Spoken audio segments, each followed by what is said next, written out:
quiero hablarles del diezmo. El diezmo consiste en entregarle a la Iglesia el 10% de los ingresos.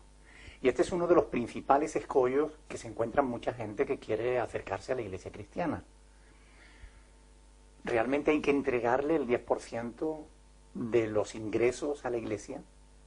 Bueno, esto es lo que muchas iglesias enseñan. Algunos me preguntan, bueno, ¿y ustedes por qué no exigen o por qué no cobran diezmos? La respuesta es muy sencilla. Nosotros no cobramos diezmos por integridad. Porque nosotros no somos la nación de Israel. El diezmo pertenece a la ley que Dios le dio a la nación de Israel. Y la Iglesia de Jesucristo no es la nación de Israel. Aunque a veces desde los púlpitos se hacen paralelismos como pueblo de Dios, pero realmente una cosa es el pueblo de Israel y otra cosa es la Iglesia. El pueblo de Israel está bajo la ley, la Iglesia está bajo la gracia. El pueblo de Israel está sostenido sobre el Antiguo Testamento, la Iglesia está sostenida sobre el Nuevo Testamento. Por tanto, ¿por qué pues entonces algunas iglesias exigen o cobran el 10% de los ingresos de las personas? Bueno, ellos se fundamentan fundamentalmente en la ley, ¿no? Valga la redundancia. Pero hay dos pasajes del Antiguo Testamento, del primer libro de la Biblia, del Génesis, que se utilizan como base y fundamento para decir que el diezmo es anterior a la ley y por tanto la Iglesia está obligada a pagar diezmo. Uno de esos pasajes es Génesis capítulo 14, en el que vemos que Abraham da diezmos a Melquisedec. Claro que nosotros tenemos un dicho que reza así: un texto sin su contexto es un pretexto. Por consiguiente, nosotros para poder interpretar correctamente cualquier pasaje de las Escrituras tenemos que tener en cuenta ese contexto, el contexto que le rodea. Cuando uno estudia Génesis capítulo 14, uno se da cuenta de que Abraham no está dando diezmo de sus bienes. Abraham no da diezmo de su dinero.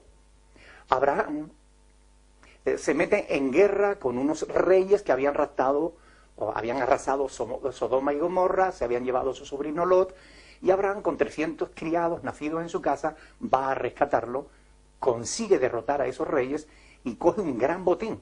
Y de ese botín de guerra, Abraham da diezmos a Melquisedec.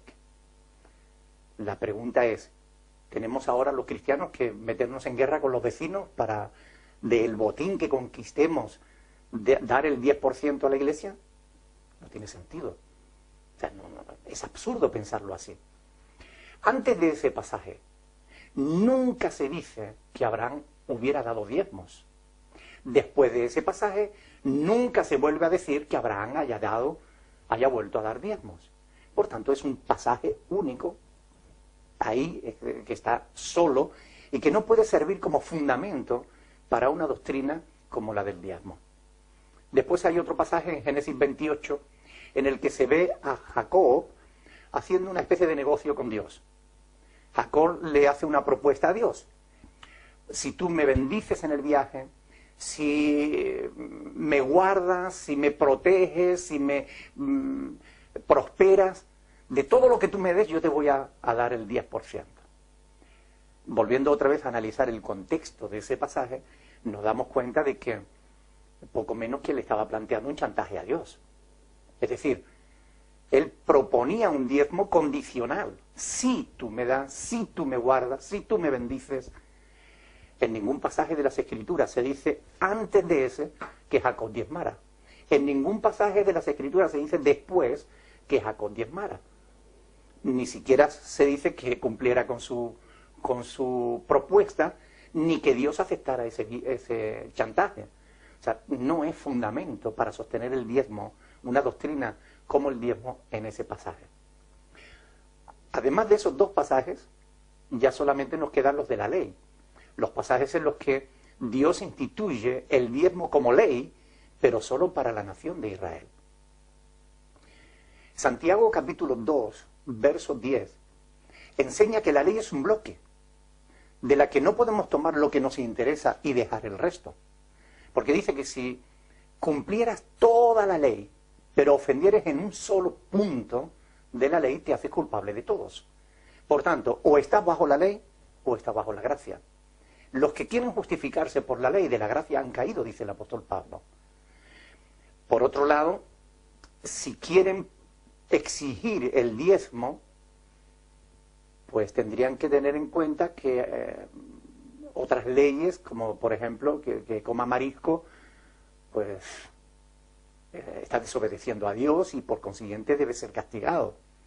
O que si uno de estos pastores que quieren, o de estos sacerdotes que quieren cobrar diezmos, pues si tienen un hijo que es rebelde y contumaz, la ley les obligaba a llevarlo a la plaza del pueblo ante los ancianos de la ciudad para que fuera apedreado hasta morir. Si quieren exigir el diezmo tendrían que cumplir también esos mandamientos. No tiene sentido. Son mandamientos para el pueblo de Israel, no para la ley, no para la iglesia de Cristo. Además de todo eso, el pasaje que más les gusta a ciertos pastores citar es Malaquía capítulo 3. Es un pasaje de las Escrituras en el que Dios pregunta: ¿robará el hombre a Dios? Pues vosotros me habéis robado. Y dijisteis: ¿en qué te hemos robado? Y Dios responde: en vuestros diezmos y ofrendas. Malditos sois con maldición, porque vosotros, la nación toda, me habéis robado. Como se puede ver, está hablando de la nación. ¿De qué nación? De la nación de Israel. No habla de la iglesia. No habla de los discípulos de Cristo. Traed todos los diezmos al alfolí y haya alimento en mi casa. Es curioso que cuando estudiamos estos pasajes con detenimiento, nos damos cuenta de que el diezmo no consistía en dinero, sino en alimento. Concretamente, como enseña el libro de Deuteronomio y también el libro de Levítico, se trataba de dar el 10% de los frutos de la tierra y de los frutos del ganado. De manera que una persona que no tuviera tierras o que no tuviera ganado no tenía que diezmar. Solo debían diezmar aquellos que tuvieran tierras y ganado. Por ejemplo, antes de ir a Jerusalén a celebrar la fiesta, pues una vez al año los judíos contaban su ganado. 1, 2, 3, 4, 5, 6, 7, 8, 9, el 10º le correspondía al Señor. Y eran apartados para ser entregados para Dios. Ahora bien, si algún pastor hoy te exige diezmo, ¿no? Si tú no tienes tierra, no tienes nada que darle. Si no tienes ganado, no tienes nada que darle. Si tienes tierra, llévale un camión de trigo y vuélcaselo en el púlpito. Porque esto es lo que Dios estaba demandando en Malaquía. Aquí se nos dice claramente que lo que Dios está demandando es que hubiera alimento en su casa. Porque del diezmo que entregaba al pueblo, vivían los huérfanos, las viudas y los levitas, es decir, los sacerdotes y escribas y levitas. Por consiguiente, Dios lo que se está cuidando es de que hubiera alimento en su casa, no dinero. Es más, Levítico 27 del 13 y también el versículo 30 dicen que si alguno de los judíos quería redimir uno de los animales que le pertenecían al Señor, uno de esos décimos, él tenía que dar el valor del animal más un 20%, más una quinta parte. Por consiguiente, no era dinero lo que Dios estaba demandando. Lo que estaba demandando era alimentos para los levitas y para los huérfanos y las viudas. Aparte de eso, vemos en la Biblia, con respecto a la ley, que había dos tipos de diezmo bien diferenciados. Uno se recogía una sola vez al año, y ese diezmo no era para guardarlo en el alfolí, que son almacenes donde se guardaba el grano y demás. No era solo para guardarlo en el alfolí, para los sacerdotes, las viudas y los huérfanos, sino que era para que todo el pueblo, en una gran fiesta, pudiera celebrar al Señor. Por tanto, el diezmo de cada año se comía en una fiesta todo el pueblo juntos. Cada 3 años, el diezmo del tercer año era el diezmo que servía para los huérfanos, las viudas y los sacerdotes. O sea que no todos los diezmos eran para los sacerdotes. Además, cosa curiosa, una vez cada 7 años no se recogían diezmos, porque recuerden que tampoco se cultivaba la tierra. Una vez cada 7 años no se cobraban diezmos.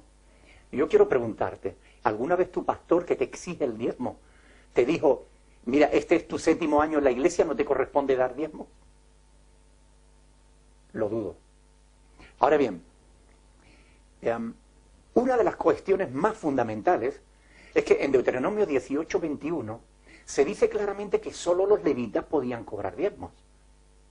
Solo los levitas.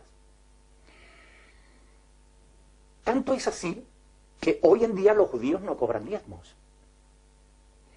Porque a partir de la Segunda Guerra Mundial los archivos se perdieron y no hay una conciencia clara de quiénes son los levitas. Por tanto, hoy en día las sinagogas lo que hacen es cobrar un impuesto por el asiento en la sinagoga, es decir, cobran un porcentaje por asiento. Pero no pueden exigir diezmos, porque ellos no saben quiénes son los levitas. Sin embargo, ¿qué pastor hoy en día puede asegurar que es de la tribu de Leví para poder cobrar diezmos? ¿Saben? Ni Jesús cobró diezmos. ¿Cómo se sostuvo el ministerio de Jesús?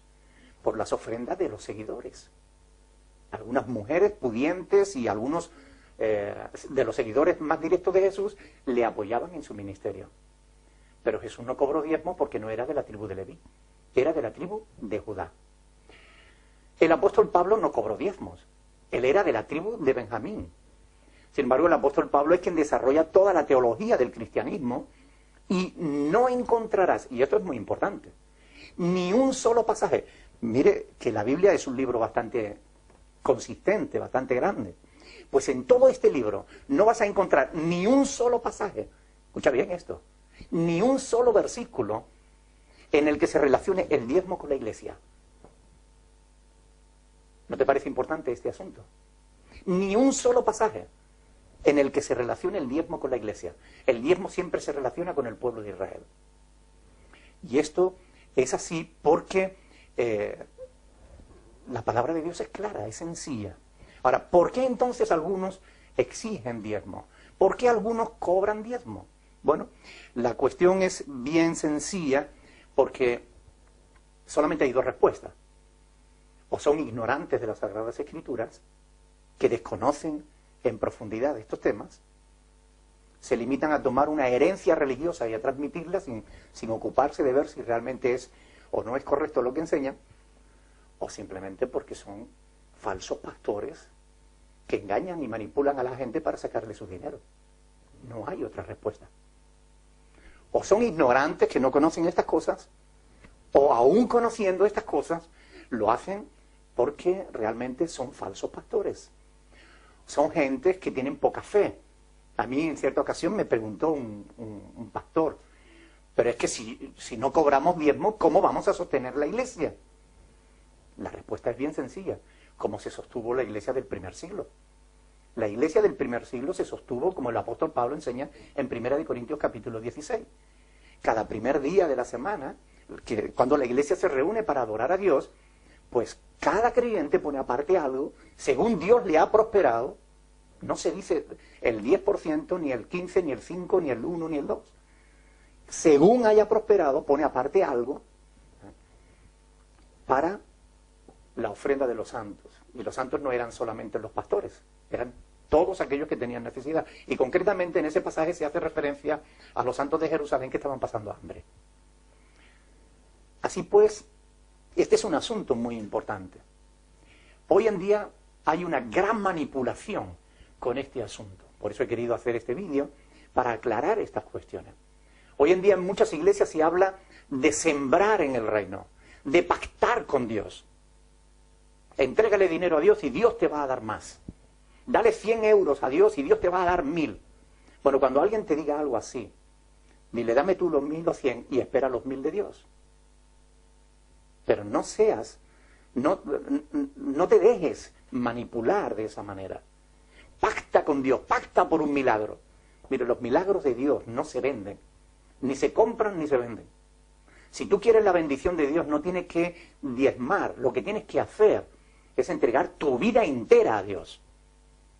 Quiere decir esto ¿Que no hay que darle dinero a la iglesia? Hombre, no quiero decir eso. ¿Es pecado darle el diezmo a la iglesia? No es pecado, de ninguna manera. Tú le puedes dar el 10% de tus ingresos, como le puedes dar el 80%. Tú puedes dar lo que tú quieras. Lo que es incorrecto no es dar el diezmo. Lo que es incorrecto es exigirlo. Lo que es incorrecto es manipular a la gente sacando textos de su contexto como pretexto para sacar dinero al pueblo de Dios.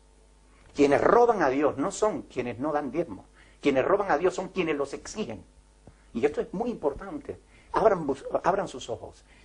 Lean las Sagradas Escrituras, porque es la palabra de Dios la que les da la luz y el entendimiento necesario para no dejarse manipular por falsos apóstoles, profetas, evangelistas, pastores, maestros, que enseñan cosas que no están en las Sagradas Escrituras o que las tuercen para su propio beneficio.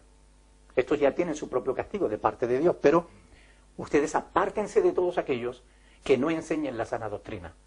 Busquen iglesias donde de verdad se predique la palabra de Dios. Este es el deseo de nuestro corazón. Ojalá que esto les haya ayudado. Dios les bendiga.